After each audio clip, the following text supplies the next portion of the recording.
2000 పైచులకు అభ్యర్థుల భవితవ్యం మీద డిఎస్సి 2008కి సంబంధించి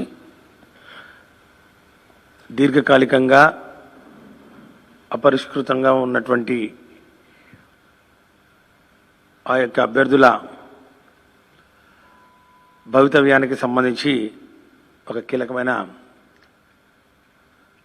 నిర్ణయాన్ని ఈరోజు ప్రకటించడానికి ఒక సమావేశాన్ని ఏర్పాటు చేయడం జరిగింది. సుమారు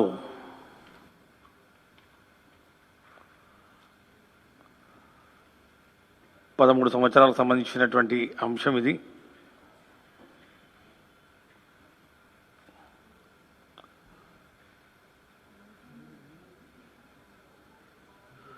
పన్నెండు సంవత్సరాలు ఇంచుమించుగా 2008 డిఎస్సి నోటిఫికేషన్ ఇచ్చిన తర్వాత దానికి సంబంధించినటువంటి ఎలిజిబిలిటీ క్రైటీరియాలో మార్పులు చేయడం వలన అవకాశాలు కోల్పోయినటువంటి బీఈడి విద్యార్థులు ఎవరైతే ఉన్నారో సుమారు 4000 పైచిలకు విద్యార్థులు ఈ యొక్క ఎలిజిబిలిటీ క్రైటీరియా మార్పు వలన మేము నష్టపోయాం. సుమారు 4000 పైచిలకు అభ్యర్థులు మేము ఉద్యోగ అవకాశాలను కోల్పోయాం. ఈ యొక్క డిఎస్సి ద్వారా మాకు న్యాయం చేయండి అని చెప్పి వాళ్ళు చేసినటువంటి 2008 డిఎస్సి నేను చెప్తున్నా. 2008 డిఎస్సి మీరు చెప్పిన తర్వాత మాట్లాడతాం. డిఎస్సి 2008 అంటే దివంగత నేత ప్రీతమ నాయకుడు డాక్టర్ వైఎస్ రాజశేఖర రెడ్డి గారి టైంలో ఎప్పుడు లేని విధంగా కని విని ఎరుగని రీతిలో సుమారు 50,000 పైచులకు మరి ఉద్యోగాలకు సంబంధించినటువంటి నోటిఫికేషన్ విడుదల చేసిన తర్వాత ఆ నియామకాల్లో జరిగినటువంటి ఇబ్బందుల వలన అంటే డిఈడి బీఈడి ఇద్దరికి ఎలిజిబిలిటీ పెట్టి దాని తర్వాత 30% ఓన్లీ డిఈడికి ఇచ్చి 70% వల్ల మళ్ళీ డిఈడి బీఈడి కలిసి ఆ యొక్క వేకెన్సీస్కి పోటీ చేయాలి. ఈ విధంగా మార్పుల వలన ఈ చేంజ్ ఆఫ్ ఎలిజిబిలిటీ క్రైటీరియా వలన బీఈడి స్టూడెంట్స్ వాళ్ళు అవకాశాలు కోల్పోయారు. దీనికి సంబంధించి కోర్టు కేసులు ట్రిబ్యునల్కి వెళ్ళడం జరిగింది. ట్రిబ్యునల్ ఒకసారి డిఈడి పక్షాన మాట్లాడింది. మళ్ళా దాని మీద మళ్ళీ హైకోర్టుకి వెళ్ళడం జరిగింది. మళ్ళీ హైకోర్టు ఈ నోటిఫికేషన్ అప్పీల్ చేయడం జరిగింది. మళ్ళా దాని మీద సుప్రీంకోర్టుకి వెళ్ళడం జరిగింది. ఈ విధంగా కోర్టుల చుట్టూ 10 సంవత్సరాల పాటు ఈ యొక్క అంశం నాంచుల దూరానికి గురైన పరిస్థితి అందరికీ తెలుసు. అందరూ కూడా చాలా సానుభూతి చూపించారు. ఏదో ఒకటి చేయండి, వీరికి న్యాయం చేయండి అని. మరి అప్పుడు అధికారంలోకి వచ్చినటువంటి తెలుగుదేశం పార్టీ 2014లో వాళ్ళ ఎన్నికల్లో హామీలో భాగంగా ఎస్ మీకు 2008 డిఏ సంబంధించినటువంటి అంశం ఏదైతే ఉందో ఆ యొక్క అభ్యర్థుల భవితవ్యాన్ని మేము తెలుస్తాం, అందరికీ ఉద్యోగాలు ఇస్తాం అని చెప్పి షరామామూలే కింద దాన్ని రాజకీయం చేసి ఎన్నికల్లో దాన్ని వాడుకోవడం జరిగింది. చాలామంది నిజంగా నమ్మారు. చంద్రబాబు నాయుడు గారి నైజం తెలిసినా కూడా ఏదో మార్పు ఉంటుందని చెప్పి వాళ్ళు 2014 అధికారంలోకి వచ్చిన వెంటనే మీరు ఇచ్చిన హామీ ఇది అని చెప్పి అప్పుడున్నటువంటి ముఖ్యమంత్రిగా చంద్రబాబు నాయుడు గారి దృష్టికి తీసుకెళ్ళి చెప్పారు. ఇక దాని మీద ఏ విధంగా అప్పుడు ఇచ్చినటువంటి ఎన్నికల హామీల్ని తుంగలో తొక్కి దాన్ని ఊసెత్తని పరిస్థితుల్లో ఉన్న అనేక హామీలు ఏవైతే ఉన్నాయో దాంట్లో కూడా ఇది కూడా కలిసిపోయింది. ఈ 2008 డిఎస్సి అభ్యర్థుల భవితవ్యం వాళ్లకు మరి ఇవ్వాల్సినటువంటి ఉద్యోగ అవకాశాలు అపాయింట్మెంట్లు కూడా మరుగున పడ్డాయి. ఈ రుణమాఫీ లాగానే బాబు వస్తుంది జాబ్ వస్తుంది అనే ఒక నినాదంతో గోడల మీద బస్సుల మీద అన్ని చోట్ల 2014 ఎన్నికల ముందు ఏ విధంగా నిరుద్యోగులకు యువతను మోసగిచ్చి వాళ్ళకి నిరుద్యోగ వృత్తి కూడా ఇస్తామని చెప్పి ఏ విధంగా చేశారో అదేవిధంగా డిఎస్సి 2008 విద్యార్థుల సమస్యలు కూడా కాలగర్భంలో కలిసిపోయాయి. వైఎస్ఆర్ కాంగ్రెస్ పార్టీ అధికారంలోకి వచ్చిన వెంటనే మళ్ళా డిఎస్సి 2008 ఇష్యూను తీసుకొచ్చారు. వాళ్ళు చెప్పడం ఒకటే, ముఖ్యమంత్రిగా జగన్మోహన్ రెడ్డి గారు పదవి బదులు చేపట్టిన వెంటనే జగన్ అన్న తమ సుదీర్ఘ పాదయాత్రలో మీరు మాకు హామీ ఇచ్చారు. ఈ హామీలో భాగంగా 2008 డిఎస్సి విద్యార్థులకు న్యాయం చేస్తామన్నారు, వారికి ఉద్యోగ అవకాశాలు కల్పిస్తామని చెప్పి వారు గుర్తు చేసిన వెంటనే దీని మీద తక్షణమే స్పందించమని చెప్పి ముఖ్యమంత్రి గారి కార్యాలయం ముఖ్యమంత్రి గారు స్వయాన పిలిచి చెప్పడం జరిగింది. ముఖ్యమంత్రి గారి ఆదేశాల మేరకు దీని మీద మరి డిఎస్సి స్థాయిలో డైరెక్టర్ స్కూల్ ఎడ్యుకేషన్ స్థాయిలో ఒక కమిటీని కూడా వేయడం జరిగింది. ఒక సుదీర్ఘమైన ఎక్సర్సైజ్ చేయడం జరిగింది. ఎందుకంటే అంతకుముందు తెలుగుదేశం పార్టీ ఎన్నికల ముందు అంటే 2019 ఎన్నికల ముందు ఒక కేబినెట్ సబ్ కమిటీ వేశారు, అంతకుముందు ఒక ఎమ్మెల్సీ కమిటీ వేశారు. ఎన్ని కమిటీలు వేసి ఏం చెప్పినా కూడా చేసింది మాత్రం శూన్యం. కాబట్టి ఎక్కడి నుంచి మొదలు పెట్టాలా అని చెప్పి మరి ఈ యొక్క బాధ్యతను మాకు అప్పగించినప్పుడు ముఖ్యమంత్రి గారు దీన్ని చాలా క్షుణ్ణంగా ఎవరైతే 2008 డిఎస్సి రాసి ఈ యొక్క ఎలిజిబిలిటీ క్రైటీరియా అంటే ముందు డిఏడ్ బీఈడి ఇద్దరు ఎలిజిబుల్ అని చెప్పి తర్వాత 30% డిఈడికి ఇచ్చి 70% డిఈడి బీఈడి కలిసి పోటీ చేయాలని చెప్పి మార్చిన ఈ యొక్క ఎలిజిబిలిటీ క్రైటీరియాను పరిగణలోకి తీసుకొని ఎంతమంది నష్టపోయారని చెప్పి చాలా లోతుగా అధ్యయనం చేయడం జరిగింది. రాష్ట్రం అంతా వివిధ జిల్లాల్లో ఉన్నటువంటి మరి అభ్యర్థులు ఎవరైతే వాళ్ళో అందరినీ పట్టుకోవడం జరిగింది. అందరి దగ్గర మరి వాళ్ళని పిలిపించి ఎంతమంది ఉన్నారు ఏం కథ అని చెప్పి మాకున్న సమాచారం మేరకు సుమారు 4657 మంది క్యాండిడేట్స్ ఎవరైతే ఉన్నారో మరి వాళ్ళని పట్టుకొచ్చాం, వాళ్ళ లిస్టు సేకరించాం. చేసి ఈ లిస్టును కూడా ఇంతమంది ఉన్నారు దీన్ని ఏం చేయాలి అని చెప్పి మరి ఫైనాన్స్ కూడా పంపించడం జరిగింది. ఫైనాన్స్ తోటి అనేక దఫాలుగా చర్చించడం జరిగింది. అసలు ఎంతమంది ఎలిజిబుల్ ఉన్నారు అని చెప్పి ఫైనాన్స్ తిరిగి ఈ యొక్క దస్తరాన్ని వెనక్కి పంపించడం జరిగింది. మళ్ళా తర్వాత అందరినీ పిలిపించుకొని ఒకరి తర్వాత ఒకరు ఎంతమంది ఎలిజిబిలిటీ ఉన్నారు, ఎంతమంది 2008 తర్వాత జరిగినటువంటి డిఎస్సి నోటిఫికేషన్లో మరి వాళ్ళు చేరిపోయారు అనే అంశం మీద కూడా పూర్తిగా అధ్యయనం చేసిన తర్వాత 2193 మంది అభ్యర్థులు విల్లింగ్నెస్ ఇవ్వడం జరిగింది.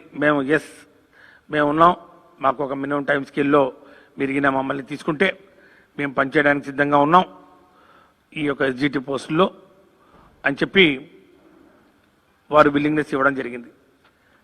ఆ విల్లింగ్నెస్ ఇచ్చిన తర్వాత తిరిగి మళ్ళా డైరెక్టర్ స్కూల్ ఎడ్యుకేషన్ దీని మీద మళ్ళా చీఫ్ సెక్రటరీ గారు అడిగినటువంటి అనేక క్వరీలకు సమాధానం చెప్తూ మళ్ళా ఫైనాన్స్లో వాళ్ళు అడిగిన ప్రతి ప్రశ్నకు ఓపిక్గా అనేక పర్యాయాలు వెళ్ళి సమాచారం అందించడం జరిగింది.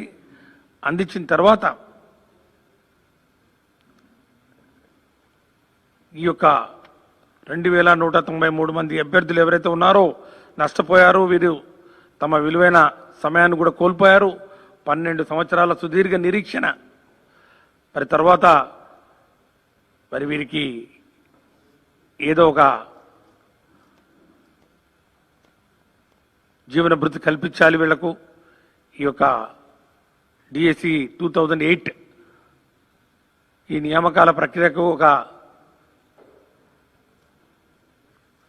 ముగింపు పలకాలి, చరమాంక దశకు వచ్చింది అని చెప్పి మరి దీని మీద అన్ని కోణాల్లో పరిశీలించి సానుకూలంగా ఈ యొక్క దసరాన్ని ముఖ్యమంత్రి కార్యాలయాన్ని కూడా పంపించడం జరిగింది.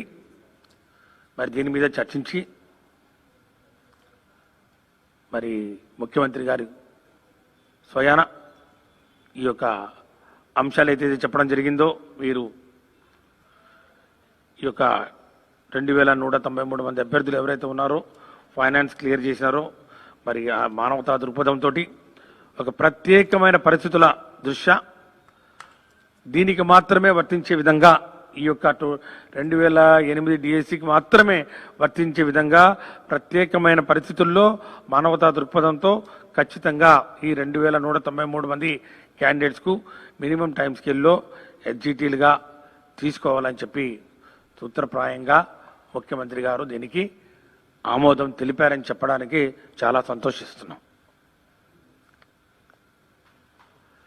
ఈ యొక్క విషయాన్ని మరి ముఖ్యమంత్రి గారు ఢిల్లీ పర్యటనలో ఉన్నారు కాబట్టి వారు వచ్చిన వెంటనే మరి ఈ యొక్క దస్త్రం మీద సంతకాలు చేయడం జరుగుతుంది. దాని తర్వాత జీవో కూడా రిలీజ్ చేయడం జరుగుతుందని చెప్పి కూడా ఈ సందర్భంగా మేము తెలియజేస్తా ఉన్నాం. 12 సంవత్సరాల సుదీర్ఘమైన మరి పోరాటం చేశారు పాపం. ఈ యొక్క 2008 డిఎస్సిలో నష్టపోయినటువంటి విద్యార్థులు మరి ఈ ప్రభుత్వం వైఎస్ఆర్ కాంగ్రెస్ పార్టీ ప్రభుత్వం అధికారంలోకి వచ్చిన వెంటనే అప్పటి నుంచి దీని మీద ప్రత్యేకమైన దృష్టి పెట్టడం జరిగింది. దీనికి సంబంధించినటువంటి విద్యార్థులు చాలామంది మా దగ్గరికి రావడం జరిగింది. ఒక అసోసియేషన్గా ఫామ్ అయ్యి అనేక రిప్రజెంటేషన్స్ ఇవ్వడం జరిగింది. ప్రతిసారి వారు వచ్చినప్పుడల్లా వారికి ఒకటే భరోసా ఇవ్వడం జరిగింది. ఖచ్చితంగా ఈ ప్రభుత్వం గౌరవ ముఖ్యమంత్రి వర్యులు శ్రీ వైఎస్ జగన్మోహన్ రెడ్డి గారి నాయకత్వంలో మీకు న్యాయం జరుగుతుంది. ముఖ్యమంత్రి గారు ఇచ్చిన మాట కోసం ఎంత దూరమైనా వెళతారు. ముఖ్యంగా ఈ హామీ ఒక పాదయాత్రలో ఏదైతే ఇచ్చారో ఆ పాదయాత్రలో ఇచ్చిన హామీ ఎలక్షన్ మేనిఫెస్టోలో పెట్టింది కాదు. తెలుగుదేశం పార్టీ వాళ్ళు 2014 ఎన్నికల ఎలక్షన్ మేనిఫెస్టోలో పెట్టి ఏ విధంగా ముఖం చాటేశారో మనం చూసాం. అలా కాకుండా హామీ ఇచ్చారంతే పాదయాత్రలో. దాన్ని పట్టుకొని ఈరోజు పూర్తిగా అన్ని అంశాల్లో అన్ని కోణాల్లో ముఖ్యంగా ఈ న్యాయపరంగా ఎలాంటి చిక్కులు ఉండకూడదు, న్యాయపరంగా ఉన్నటువంటి కేసులు ఏవైతే ఉన్నాయో వాటన్నిటికీ సమాధానం చెప్తూ వాటన్నిటికీ ముగింపు పలుకుతూ సుప్రీంకోర్టులో కానివ్వండి, హైకోర్టులో కానివ్వండి, అడ్మినిస్ట్రేటివ్ ట్రిబ్యునల్లో కానివ్వండి, ఎక్కడున్నా కూడా వాటన్నిటినీ మరి పూర్తిగా సమాధానం చెప్పే విధంగా వాటికి ఈ యొక్క దస్త్రాన్ని తయారు చేస్తూ ఉన్నాం. మరి ఈ యొక్క జీవోను కూడా మరి చాలా పకడ్బందీగా తయారు చేస్తూ ముఖ్యమంత్రి గారు ఢిల్లీ పర్యటన నుంచి వచ్చిన వెంటనే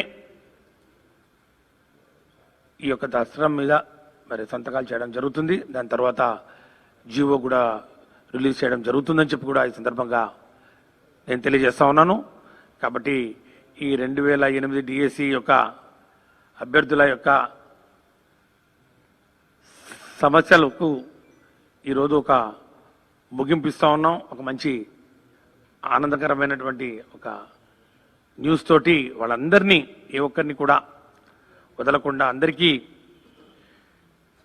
ఈ యొక్క మినిమం టైం స్కేల్లో ఎస్జిటీస్గా వారికి ఉద్యోగ అవకాశాలు కల్పిస్తూ మరి ఏదైతే కొన్ని కండిషన్స్ ఫైనాన్స్ పెట్టిందో ముఖ్యంగా వారు ఈ ఒక విరామం తర్వాత 10-12 సంవత్సరాల విరామం తర్వాత తిరిగి ఒక బాధ్యతలు తీసుకుంటున్నటువంటి నేపథ్యంలో వారికి సంబంధించినటువంటి ఆ యొక్క వృత్తికి సంబంధించినటువంటి ట్రైనింగ్ ఏదైనా ఉంటే ఆ ట్రైనింగ్ ఆన్లైన్ ట్రైనింగ్ ద్వారా లేకపోతే ఇతర మరి మాధ్యమాల ద్వారా వారికి ట్రైనింగ్ కల్పిస్తూ వీరి యొక్క రిక్రూట్మెంట్ను త్వరలోనే చేపడుతూ ఉన్న ఖాళీల్లో వీళ్ళని భర్తీ చేయడం జరుగుతుందని చెప్పి కూడా తెలియజేస్తా ఉన్నాం.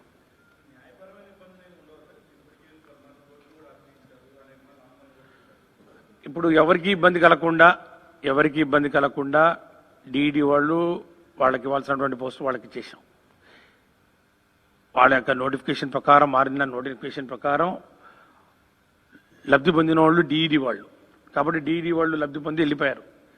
సో చేంజ్ ఆఫ్ నోటిఫికేషన్ ద్వారా ముందు నోటిఫికేషన్ అయినా తర్వాత నోటిఫికేషన్ అయినా ఇక నష్టపోయిన వాళ్ళు ఓన్లీ బీఈడి కాబట్టి వాళ్ళు కోర్టు కేసులో ఉన్నారు. ఇక వాళ్ళకి సంబంధించినటువంటి ఈ యొక్క అంశం ఏదైతే ఉందో దీనికి ఇంత పాజిటివ్గా ట్రీట్మెంట్ దీనికి ఇస్తున్న నేపథ్యంలో ఇక కోర్టు కేసులు ఏమి ఉండవు. ఇక వాళ్ళు ఆటోమేటిక్గా కేసులని విత్డ్రా చేసుకునే అవకాశం ఉంది. ఎందుకంటే ఎంతకన్నా మించి వాళ్ళు కోరుకుంది కూడా ఏం లేదు. ఆల్రెడీ వాళ్ళ దగ్గర నుంచి రైటింగ్ మనం రాతపూర్వకంగా కూడా మనం తీసుకోవడం జరిగింది కదా. రాతపూర్వకంగా కూడా అందరూ రాసిచ్చారు. మేము ఈ యొక్క మినిమం టైం స్కేల్లో పనిచేయడానికి మేము సంసిద్ధంగా ఉన్నాం, మాకు ఇవ్వండి అని చెప్పి ఆశించిన తర్వాతనే ఈ యొక్క కార్యక్రమాన్ని ముందు తీసుకోవడం జరిగింది.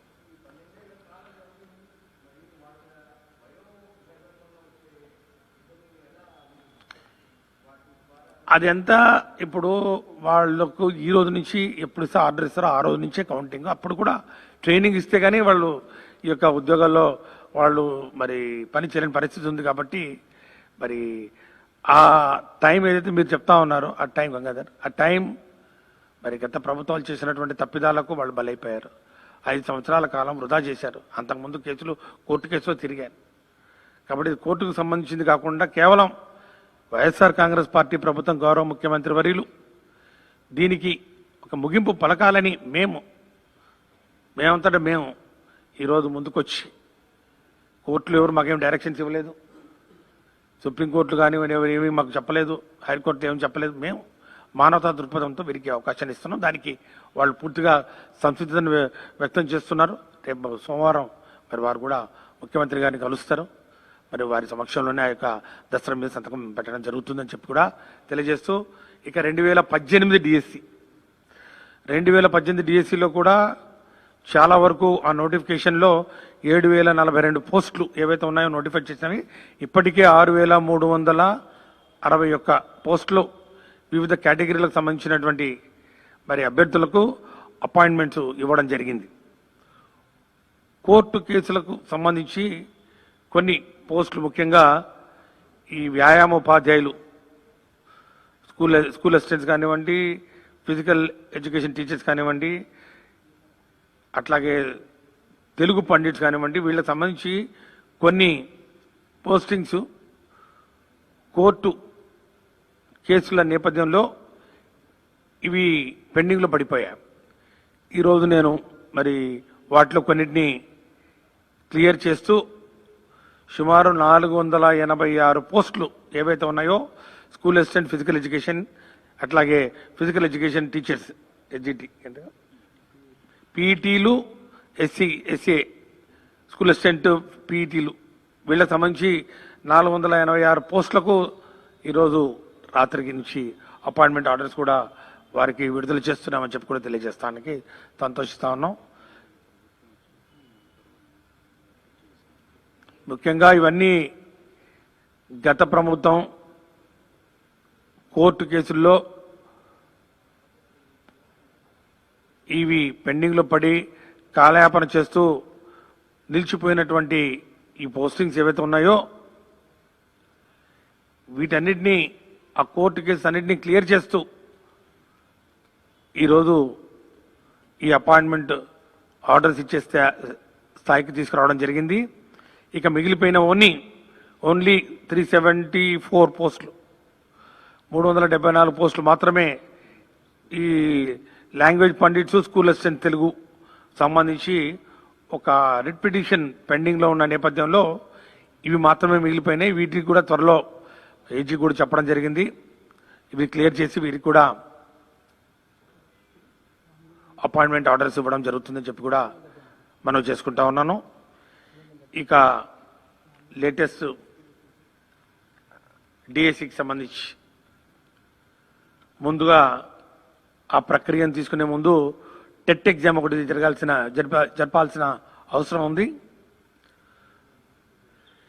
ఈ టెట్ ఎగ్జామినేషన్ జరపడానికి ముందు ఈ టెట్ సిలబస్ ఏదైతే ఉందో అది కూడా తయారు చేయడం జరిగింది. ఈ రోజు నుంచి ఆ టెట్ 2021 ఆ ఎగ్జామినేషన్ సంబంధించిన సిలబస్ ఈరోజు వెబ్సైట్లో పొందుపరచడం జరుగుతుంది. ఆ వెబ్సైట్ను కూడా ఈరోజు అనౌన్స్ చేయడం జరుగుతుంది. ఆ వెబ్సైట్లో దీనికి సంబంధించినటువంటి